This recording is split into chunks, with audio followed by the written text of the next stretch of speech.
നമസ്കാരം,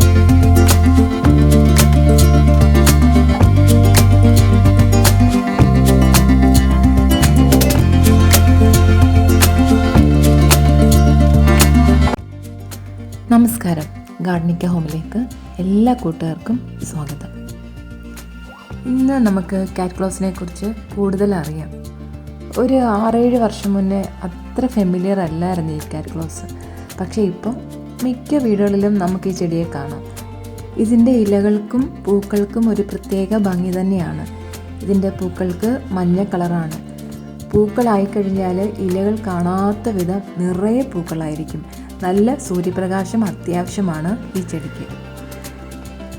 നമുക്കൊരു മെഷ് വെച്ചിട്ട് ചെടിച്ചട്ടിയിൽ തന്നെ നമുക്കിതിനെ വളർത്തിയെടുക്കാം.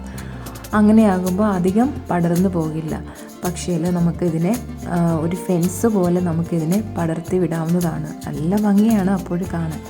പക്ഷേ അധികം ഇതിനെ പടർത്തി വിടാതിരുന്നാൽ അതാവും നല്ലത്. അല്ലെങ്കിൽ നമ്മൾ അതിനെ പ്രൂൺ ചെയ്ത് ഇരിക്കേണ്ടി വരും. പടർത്തി വിട്ട് കഴിഞ്ഞാൽ നല്ല രീതിയിൽ പടർന്നു പോകുന്ന ഒരു ചെടിയാണ് ഈ കാറ്റ്ക്ലോസ്. അതിൻ്റെ മുള്ളുകൾ പോലെയുള്ള ഭാഗങ്ങളുണ്ട് അതിൻ്റെ സ്റ്റെമ്മിൽ. അത് നമുക്ക് പൂച്ചയുടെ നഖങ്ങൾ പോലെ തോന്നും. അതുകൊണ്ട് തന്നെയാണ് ഈ ചെടിക്ക് കാറ്റ്ക്ലോസ് എന്ന് പേര് കിട്ടിയത്. എൻ്റെ ഈ കാറ്റ്ക്ലോസ് ഞാനിതിനെ പ്രൂൺ ചെയ്ത് വിട്ടതാണ്. പ്രൂൺ ചെയ്തില്ലെങ്കിൽ നമുക്കിതിനെ ഒരു ബുദ്ധിമുട്ട് തോന്നും. കാരണം കാട് പോലെ ഒരു ഭംഗി കാണത്തില്ല. അതേസമയം നമ്മൾ അതിനെ ഒന്ന് പ്രൂൺ ചെയ്ത് വിട്ടാൽ ഒരു ഭംഗിക്ക് നമുക്കതിനെ നിർത്താവുന്നതാണ്. ഈ പ്രൂൺ ചെയ്ത ഇതിൻ്റെ കട്ടിങ്സ് നമുക്ക് അടുത്ത ചെടി നമുക്ക് കിളിപ്പിക്കാനായിട്ട് എടുക്കാവുന്നതാണ്.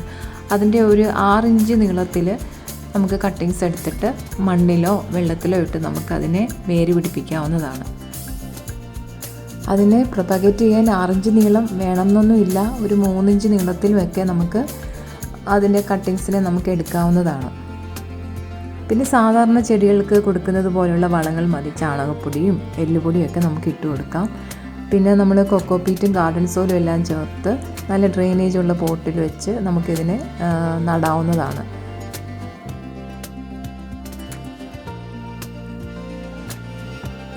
ഈ ഓരോ ഇലകളുടെ അടിയിലും ഉണ്ട് മുള്ളു പോലെ തോന്നുന്നത്. അത് പൂച്ചയുടെ നഖം പോലെ തോന്നുന്നത്. അതാണ് ഈ ക്ലൈംബ് ചെയ്ത് കയറാനായിട്ട് ഈ ചെടിയെ സഹായിക്കുന്നത്. വെട്ടിക്കഴിഞ്ഞാൽ ഒരു ഭംഗിയാണ്. പക്ഷേ നമ്മൾ അധികം സമയമില്ലാത്തവർ ഈ കാറ്റ്ക്ലോസ് ഇതുപോലെ പടർത്തി വിടാതിരിക്കുന്നതാണ് നല്ലത്. നമുക്ക് പിന്നെ പ്രൂൺ ചെയ്യാനായിട്ട് അതിന് സമയം കണ്ടെത്തേണ്ടി വരും. എൻ്റെ ഈ കാറ്റ്ക്ലോസ് ഒരു ചെടിച്ചട്ടിയിലാണ് നിൽക്കുന്നത്.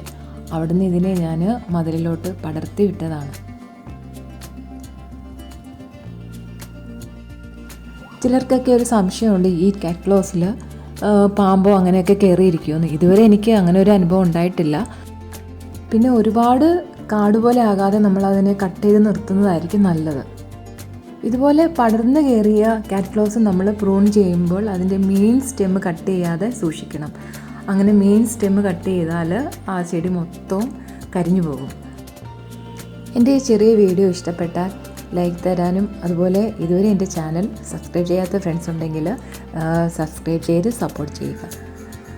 ഇനി അടുത്തൊരു വീഡിയോയുമായി വരുന്നത് വരെ ഇൻഷാ അല്ലാഹ് നമസ്കാരം.